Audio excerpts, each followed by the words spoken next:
from Hollywood. Tom Neal in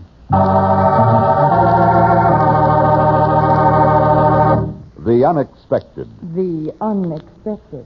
The Unexpected.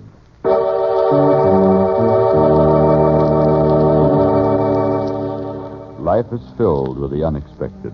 Happy, romantic, tragic, and mysterious endings to our most ordinary actions. Dreams come true or dreams are shattered by sudden twists of fate in The Unexpected.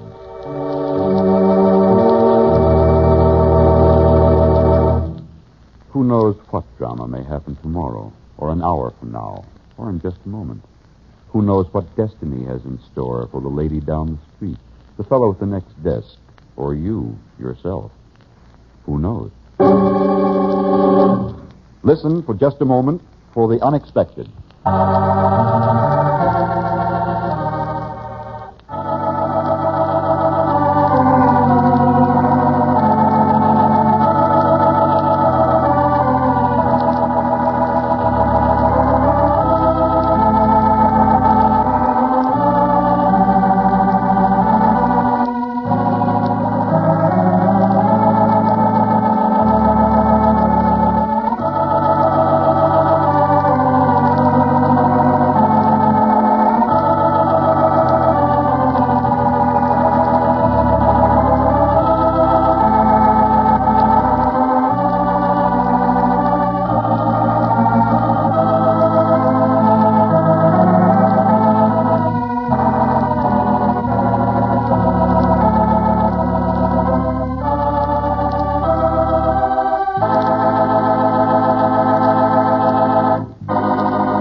And now, Tom Neal, famous motion picture and stage star, in a drama of the unexpected, titled Solid Citizen. I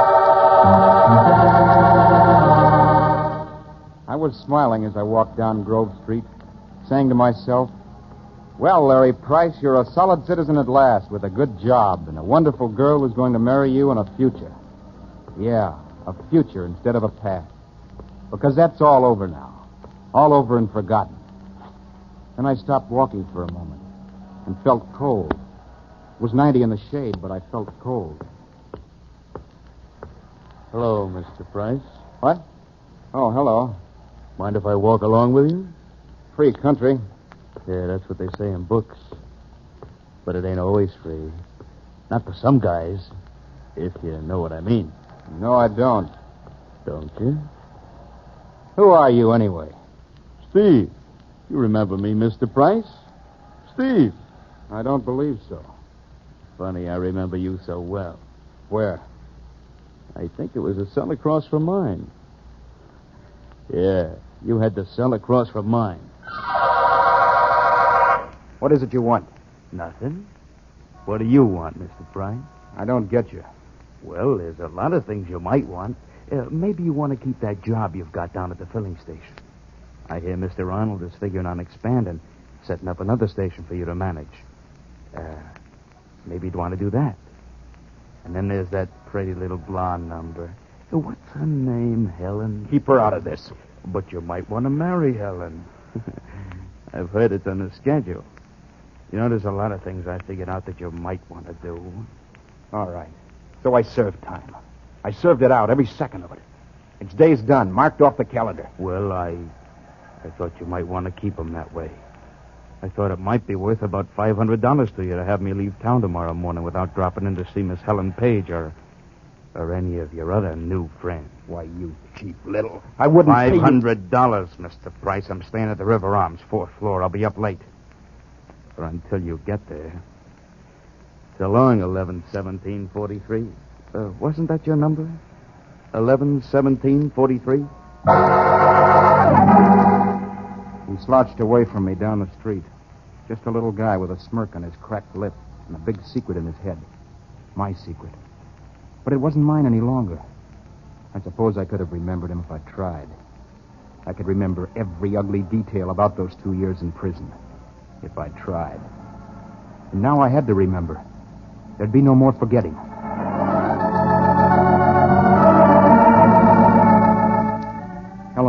too. There wasn't anything I could do about that. Helen would be told, but not by Steve. I'd tell her. No matter how it would tear at her heart, I'd have to tell her. And soon. Very soon. What's the matter, darling? Why the frightened look? Does marriage scare you? You can still back out if you want to. Helen, I want to marry you even more than I want to go on living. Well, what is it then? Some deep, dark secret from your past come back to haunt you? In a way. Oh? Was she blonde or a brunette? Helen, there's something you should know. I won't let you talk about it now. Everybody has secrets, Larry. They're fun and interesting, but not very important. Let's keep our secrets. All right. If that's the way you want it. Sure, Larry. Come on now, cheer up. And think about the future, darling. And us.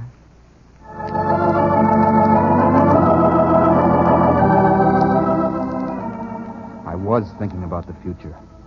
About what it would mean to Helen when Riverdale found out she was going to marry an ex-convict. I tried to tell her. 20 times I tried to tell her. But I couldn't. The words wouldn't push themselves out through my lips. I could imagine the flicker of pain in her eyes. The brave smile that would say, "It doesn't make any difference. We'll be married just the same." But it would make a difference. Always. So I couldn't tell Helen about the 2 years when I was 11, 17, 43. I had a pass key to the gas station. I jimmied the door to make it look like a burglary. I knew how. Then I went inside and opened the register. The week's total figured just over $500. Nobody saw me at the station. Nobody saw me sneak up the fire escape at the river arm. But in a way, I almost wish the cops had grabbed me before I could give the money to Steve. 460, 480, 490, 500. Now beat it quick. Get out of town before Before what? Well, you can. Why, Mr. Price, I'll be glad to leave. When you've paid me. I've paid you every cent. 500? You misunderstood me. I said 1,500, Mr. Price. Okay, Steve. I understand now. That's fine. I understand that you'll never be paid enough.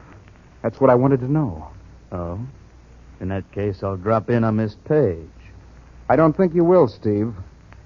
I don't think you'll do much more talking. You can't scare me with that gun, Price. You're a solid citizen now, and solid citizens don't go around shooting people. They don't have the nerve to pull a trigger. Okay, Steve. You win. I haven't got the nerve. I don't want any more memories in the back of my head. You're a coward, Price. You always were. Even in prison, you were a coward. I slapped him. Hard as I could. Over and over. Hoping that my hands dug into his face and smashed blood out of his yellow skin. He took it without moving until my palms were hot and almost bleeding themselves. Then I clipped him on the chin. Picked up the 500 and started back to my room to pack. I didn't care whether Steve told Helen or not. I knew that there couldn't be any future for us, wherever we went, whatever I did or tried to do. Why, Helen, what are you doing here? I've been waiting for you, Larry. Is something wrong? I've got to talk to you. I thought about it You all mean day. Steve's been here? Steve? You fool. It doesn't matter. Let me talk, Larry. This afternoon you said something about the past. Your past. And I put you off and tried to make fun out of it. But it isn't fun, Larry. I know. Everything always comes out no matter how you try to hide it. Sure. So, if you don't already know... Well, it happened when I was just a kid, 6 years ago. What? Oh, it didn't seem like stealing. The pocketbook was just lying there on the department store counter. I thought someone had lost it, and I told myself I'd turn it in to Lost and Found. But I didn't. I took it and kept it. You mean you stole it? Yes, sir. I was a thief. Helen. They sent me to reform school for 6 months. Oh, darling. I want you to know, Larry, while there's still time. See, you might not want to marry an ex-convict. Oh, you're the only woman I'd ever want. Are you sure, Larry? Of course I'm sure. I want to marry you, Helen, even more than I want to go on living. And I'm going to. Nothing else matters, not my past nor yours. I'm going to marry you.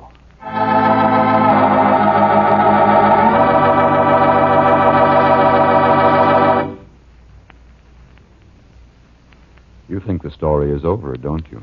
But wait. Fate takes a hand. Wait for the unexpected.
Now for the surprising conclusion to Solid Citizen, starring Tom Neal, written by Robert Libet and Frank Burt, and produced and directed by Frank K. Danzig.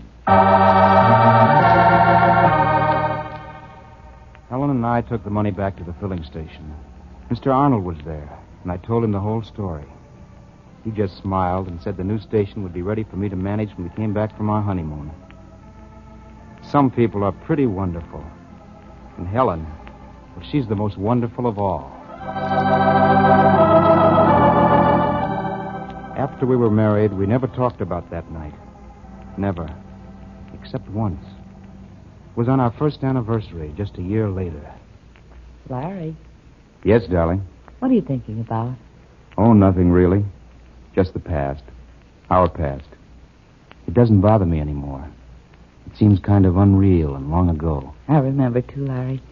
And I get a little sick feeling down deep inside whenever I think about those awful months in Ashford. Ashford? Yes, at the reform school. Helen, there was no reform school in Ashford 6 years ago. What? They built it after I got out of prison, I remember. But Larry, Why did you lie to me, Helen? Why? All right, Larry, I never stole any money. I never was in reform school. But that day, last year, yes, Steve did talk to me. He wanted money from me, too. So I knew your secret. And I knew you'd never tell me. I couldn't let you run away, Larry, back to your old life. I love you too much. So I lied and gave myself a past that had fit into yours. I wanted to share your life, Larry, all of it. Don't you understand? I understand. I didn't want to build our marriage on a lie, but I had no choice. Some lies are better than the truth, Helen. Sometimes a man needs a woman's lies to make him think he's bigger than he is. To make him the man he wants to be. To make him think he's really worth loving. For always.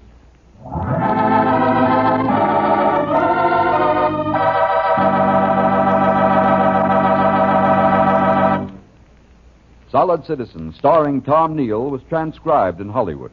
Listen for another exciting story, starring Marsha Hunt, who meets the unexpected.